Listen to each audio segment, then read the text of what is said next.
Welcome to Anatomy DAHAR series.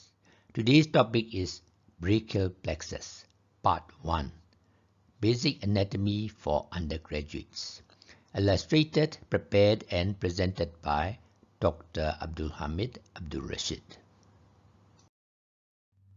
Brachial nerve plexus. Introduction.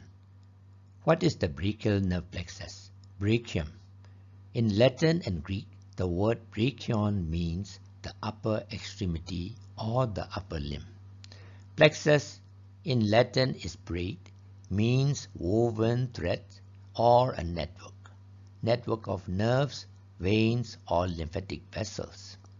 The brachial nerve plexus, therefore, is a network of nerves that supplies the upper extremity, the upper limb.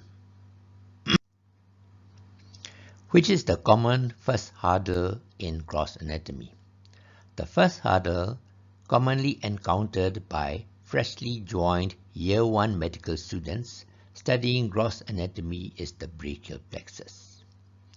In anatomy, usually the first part of the human body to be studied is the upper limb, beginning with the pectoral region and then the back region, which consists of related bones, muscles, attachments, nerve supply, and their actions. These are relatively straightforward in that they are readily detectable and easily understood. The third topic is the axilla, the armpit, and one of its contents is the brachial plexus. Structurally and functionally, the brachial nerve plexus is quite complicated as it involves many interwoven and separation of nerves responsible for the activities of many muscles of the upper limb. The teaching of the upper limb anatomy takes part early in medical schools, just after the students learned biology in pre-medical, the foundation years. Therefore, the students very often do not have the prerequisite to deal adequately with brachial plexus so early in the day. These may be the reasons for the difficulty of learning the brachial plexus by newly joined medical students. Because of that, I am going to begin with the prerequisite first. Prerequisites. Why do we need nerve plexuses? Nerves are made up of nerve fibers. By means of electrical and or chemical transmission, nerves carry the sensory, motor, and autonomic impulses. If a muscle is supplied by nerve fibers of one particular nerve, and if that nerve is severed, the corresponding muscle will be paralyzed with loss of functions. A nerve plexus is a network of interwoven nerve fibers from many nerves, such that the terminal nerve supplying a particular muscle would be composed of nerve fibers from more than one nerve. As a result, if a component of such a nerve is damaged, the muscle it supplies can still maintain its function, at least partially, by undamaged remaining component nerve fibers arising from the other uninjured nerves. What are the major components of the nervous system? Anatomically, the nervous system is divided into two major components: the central nervous system, CNS, and the peripheral nervous system, PNS. The central nervous system, CNS, has two parts. See figure. The brain, located in the skull, and the spinal cord, located in the vertebral canal. How many segments are present in human spinal cord? This is the diagram of the human spinal cords. you can see many segments here. The spinal cord is externally unsegmented, but the human spinal cord is considered to be divided into 31 segments. Each segment is named according to the numerical number. What are they? 8 segments in the neck, cervical region, C1 to C8. 12 segments in the thorax, T1 to T12. 5 segments in the lumbar region, called L1 to L5. Another 5 segments in the sacral region, that is S1 to S5, and 1 segment in the coccygeal region, coccygeal 1. A total of 31 segments in human spinal cord. Each segment gives a pair of nerves called spinal nerves, one on each side. Let's see the diagram. This is transverse section of the spinal cord. Look here, this is the central canal, which is surrounded by H-shaped gray matter, and outside the gray matter we have white matter is here. These are right and left side of the segment of the spinal cord. What is spinal nerve? The nerve that arises from the spinal cord is the spinal nerve. From where do the spinal nerves arise? A pair of spinal nerves, right and left, arise from the sides of each segment of the spinal cord. One on each side. You can see here spinal nerve, one on each side of the segment of the spinal cord. How many spinal nerves are in human? As there are 31 segments in the human spinal cord, 31 pairs, that is a total of 62 spinal nerves arise from the human spinal cord, 31 from each side. What is a cranial nerve? How many pairs are there? Cranial nerves are the nerves arise from the brain. How many pairs are there? There are 12 pairs. With the label diagram, describe a typical spinal nerve. This is a segment of the spinal cord. These are sides of the segment of the spinal cord. Each typical spinal nerve consists of 4 parts. Number 1, 2 roots. Number 2, a trunk. Number 3, 2 rami. And number 4, branches. Formation of a typical spinal nerve, very important. Look at the diagrams here, diagram A and diagram B. Very first part of the spinal nerve is the roots. Look at the diagram here. We have 2 roots are there, anterior or ventral root and posterior or dorsal root. They come out from the side of the segment of the spinal cord and unite to form a trunk, diagram B. So ventral root and dorsal root unite and form the trunk. The third stage is the trunk will divide into 2 rami. This is smaller dorsal ramus and this is larger ventral ramus. Ventral ramus of the spinal nerve is very important in formation of the brachial plexus. Must remember this is the ventral ramus of the spinal nerve. The fourth part is branches of each spinal nerve. Look at the diagram. This is the segment of the spinal cord.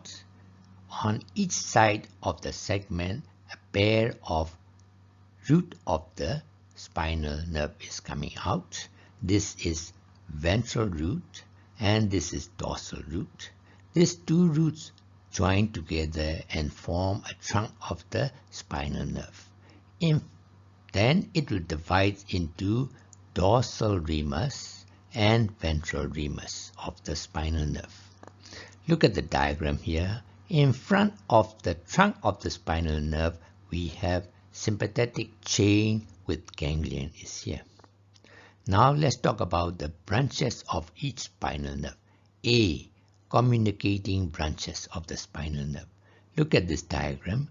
From the trunk, a pair of communicating branches come out and connect with the ganglion of the sympathetic chain here. These are a pair of communicating branches, number A, and number B is dorsal ramus will divide into medial branch and lateral branches. And ventral ramus will give 3 branches, lateral branch LB, anterior branch AB, and collateral branch CB. So these are the branches of the typical spinal nerve.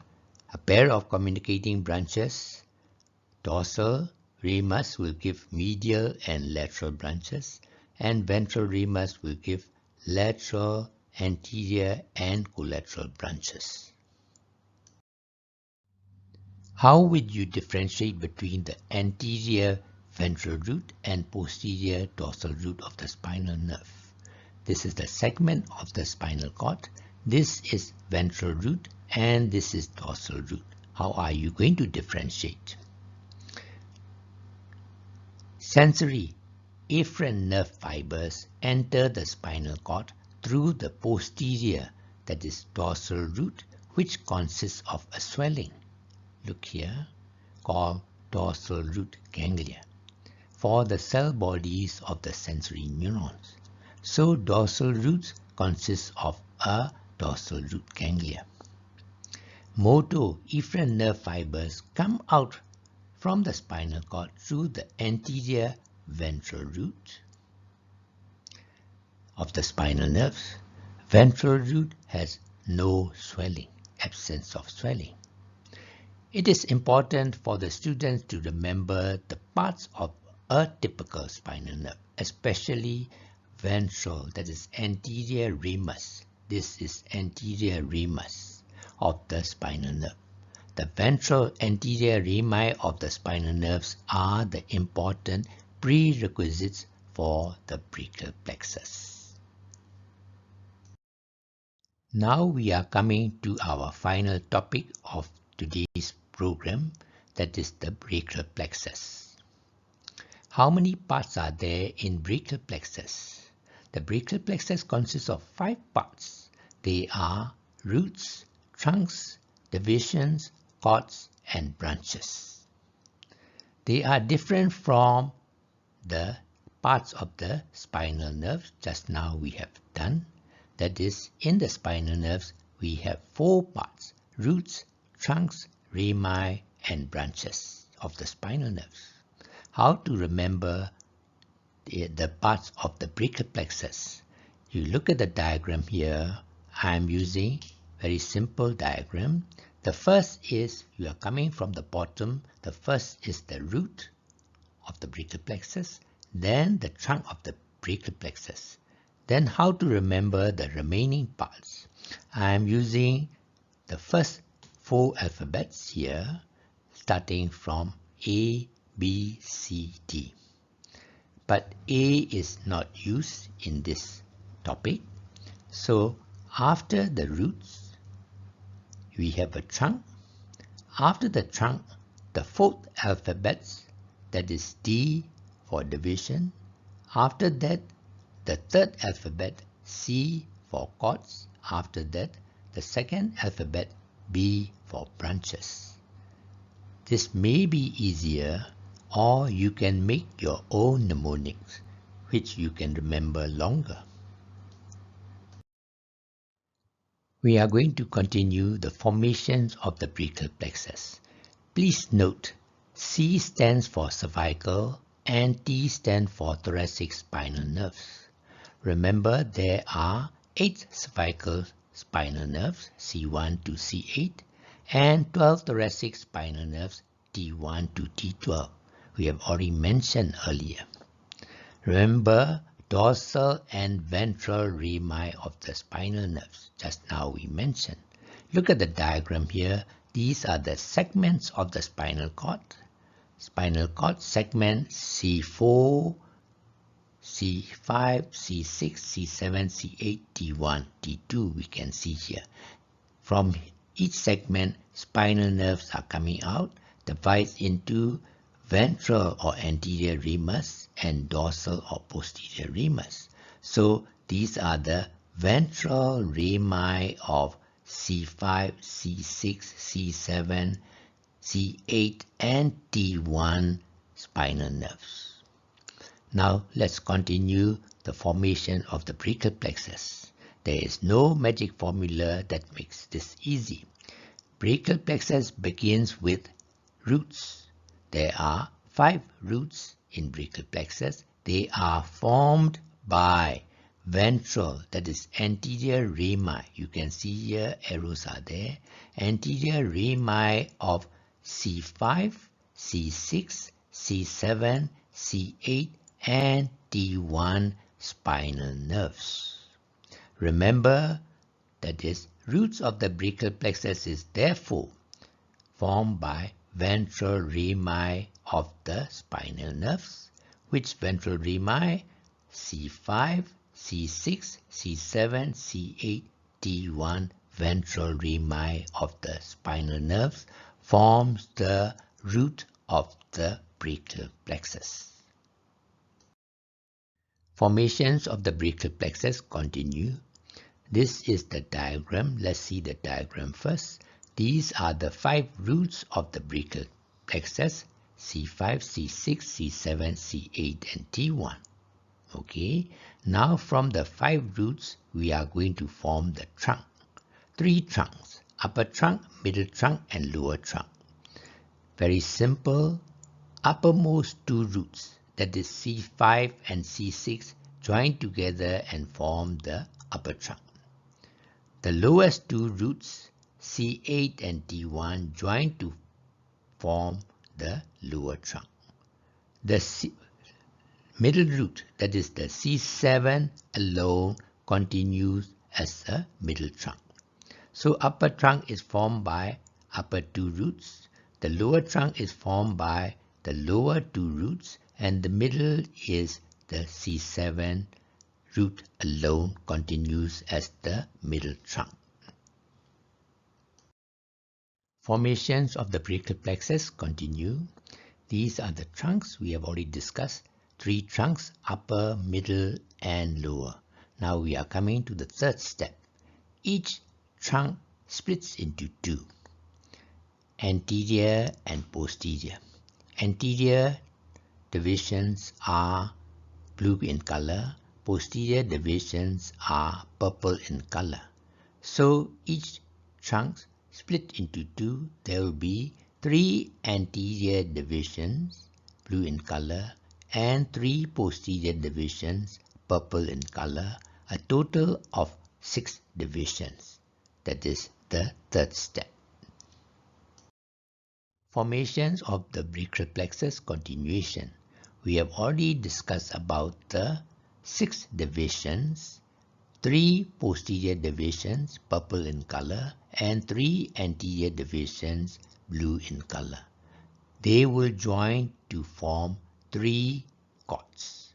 Lateral cord, posterior cord, and medial cord. How are they going to form? Very simple. All 3 posterior divisions, purple in color, join together and form the posterior cord. We have 3 anterior divisions left, blue in color. Upper 2 anterior divisions join to form the lateral cord. So the lowest one, anterior division, remain and continues as a medial cord. We should follow the correct step. All 3 posterior join to form posterior cord. Upper 2 anterior join to form lateral cord. The lowest anterior division remains as a medial cord. So we can see here divisions are located deep to the clavicle. Roots and trunks are above it, and they are in the neck, and below the clavicle is the cords are there, which are in the axilla. So altogether, root, trunk, and cords give many branches. Summary of the brachial plexus. Remember 5-3-6-3. That is 5 roots, 3 trunk, 6 divisions, and 3 cords. Let's start 5 roots. Ventral rami, that is the anterior rami of C5, C6, C7, C8, and T1 of the spinal nerves forms the root of the brachial plexus. Uppermost two, that is C5, C6, join together and form the upper trunk. The lowermost two, C8 and T1, join to form the lower trunk. The middle C7 remain alone as the middle trunk. So 3 trunks. Each trunk splits into anterior and posterior division. So you have 3 anterior divisions, blue in color, and 3 posterior divisions, purple in color. Altogether 6 divisions are there. Next step is very simple. All 3 posterior divisions join to form posterior cord. 3 posterior join to form posterior cord. Upper 2 anterior divisions join to form lateral cord. The lowest one anterior division remains as the medial cord. So we have 5 roots, 3 trunks, 6 divisions, and 3 cords. Branches of the brachial plexus. What are the branches from the roots and the trunk of the brachial plexus? At the same time, we are going to give the root value of each nerve. That means each nerve is formed by nerve fibers from which spinal nerve. From the roots, there are 3 branches. Number 1, dorsal scapular nerve. It receives C5 nerve fibers. Number 2, nerve to subclavius. It receives nerve fibers from C5 and C6 spinal nerves. Number 3, long thoracic nerve of Bell. This is the one. It receives nerve fibers from C5, C6, and C7. They are branches coming out from the roots of the brachial plexus. From 3 trunk, only 1 branch comes out from the upper trunk. That is number 4, suprascapular nerve. It receives nerve fibers from C5 and C6. No more branches coming out from other trunks. Generally, the nerves arise from the anterior divisions, supply the muscles of the anterior compartments, and those arise from the posterior divisions supply the muscles of the posterior compartment of the upper limb. What are the branches from the lateral cord of the brachial plexus? It gives 3 branches. All of them receive nerve fibers from C5, C6, and C7 spinal nerves. They are number 5, lateral pectoral nerve. Number 6, lateral root of the median nerve. And number 7, musculocutaneous nerve. How to remember? Lateral cord. Remember lateral cord. Names of 2 branches, that is lateral pectoral and lateral root of the median nerve, begins with lateral.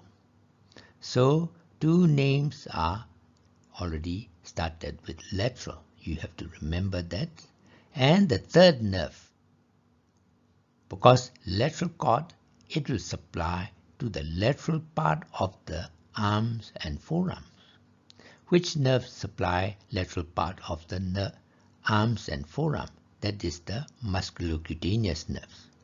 So from lateral cord, two nerves, name begins with lateral, and the third one is the nerve which supply the lateral part of arms and forearm, that is the musculocutaneous nerve. Number 7. What are the branches from the medial cord of the brachial plexus? From the medial cord, 5 branches are given.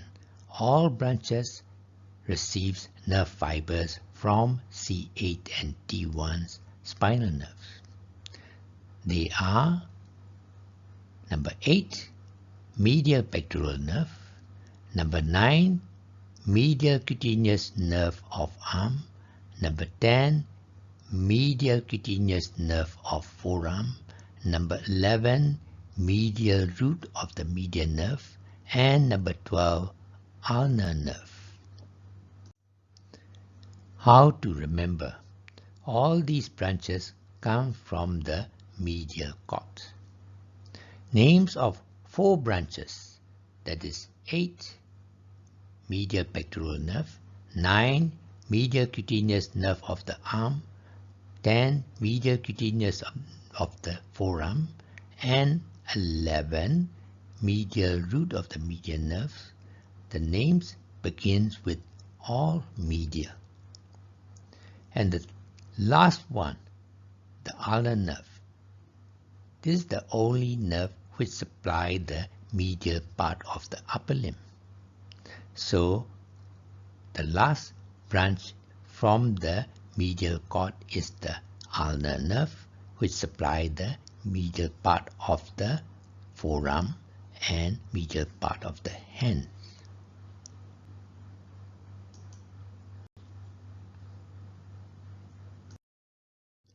What are the branches from the posterior cord of the brachial plexus?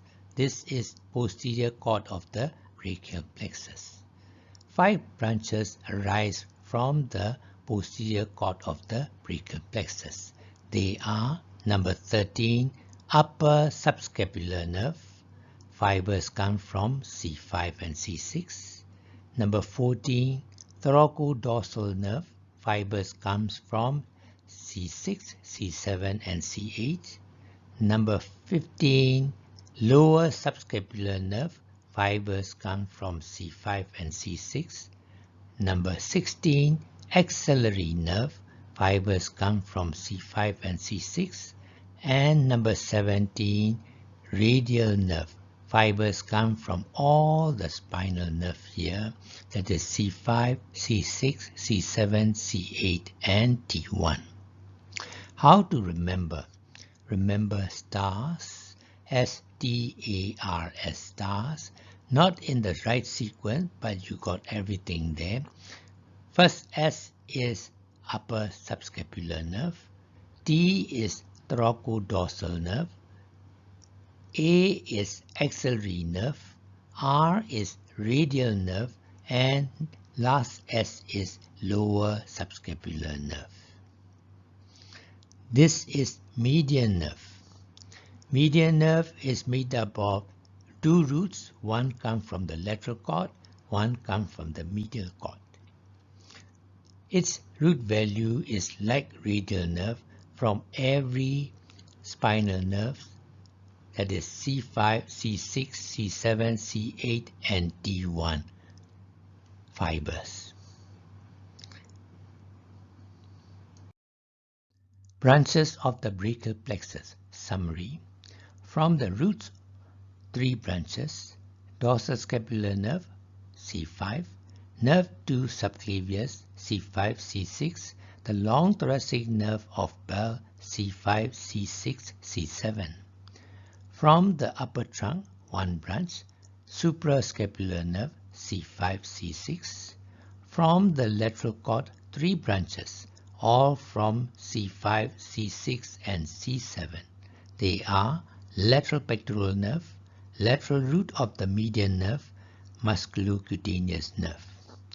From the medial cord, 5 branches, all from C8 T1. Medial pectoral nerve, medial cutaneous nerve of the arm, medial cutaneous nerve of the forearm, medial root of the medial nerve, and ulnar nerve. From the posterior cord, 5 branches. Stars, that is upper subscapular nerve C5, C6, thoracodorsal nerve C6, C7, C8, lower subscapular nerve C5, C6, axillary nerve C5, C6, radial nerve C5, C6, C7, C8, and T1. Median nerve is formed by union of 2 roots, one from lateral cord and another from the medial cord. Root values is same like radial nerve, come from all the spinal nerves, that is C5, C6, C7, C8, and T1. What are prefixation and postfixation of brachial plexus? Prefixation of brachial plexus found in 10%. In prefix, the brachial plexus formed one segment higher than usual, that is from ventral rami of C4, C5, C6, C7, and C8. The contribution from C4 becomes larger and T1 is reduced. So this is the usual level you see start from C5 to T1. But in prefix, everything one step go up, start from C4 instead of C5 and ends at C8 instead of T1. So pattern is the same but one step higher, one segment higher than the usual level. Postfixations of brachial plexus found in 10%. In postfix, the brachial plexus form one segment lower than usual. That is, usually it begins from C5 to T1, but in postfix it will begin from C6, C7, C8, T1, and T2. One segment going down. The contribution from T2 is larger now and C5 is reduced. In postfix, brachial plexus will have a mechanical disadvantage since the lower trunk has to be more angulated and hence stretched on the upper surface of the first rib. This is first rib. Because the whole plexus is going down, this lower trunk has to go around the first rib. So it will be stretched there. This may give rise to symptoms of compressions of the lower trunk. Practice questions. What are the major components of the nervous system? How many segments are present in human spinal cord? What are they? With a labeled diagram, describe a typical spinal nerve. How would you differentiate between the anterior ventral root and posterior dorsal root of the spinal nerve? What are the parts of a typical spinal nerve and brachial plexus? Where does brachial plexus begins? With a label diagram, describe the formation of each part of brachial plexus. Enumerate the branches from the roots, trunk, and each cord of the brachial plexus. Provide root value of each branch. Explain the prefix and postfix of brachial plexus. Give clinical importance. Anatomy DAHAR series, brachial plexus part 2, fine points and clinical aspects is available. It includes structures related to each part of the brachial plexus, causes and clinical features of the brachial plexus lesion, pathways of the cervical sympathetic fibers, stellate ganglion and nerve fibers through it, Horner syndrome and cervical rib syndrome. Now is a good time to subscribe to our Anatomy DAHAR series channel. You will be notified as soon as our next video is available to you. The end. Illustrated, prepared and presented by Dr. Abdul Hamid, Abdul Rashid. Thank you.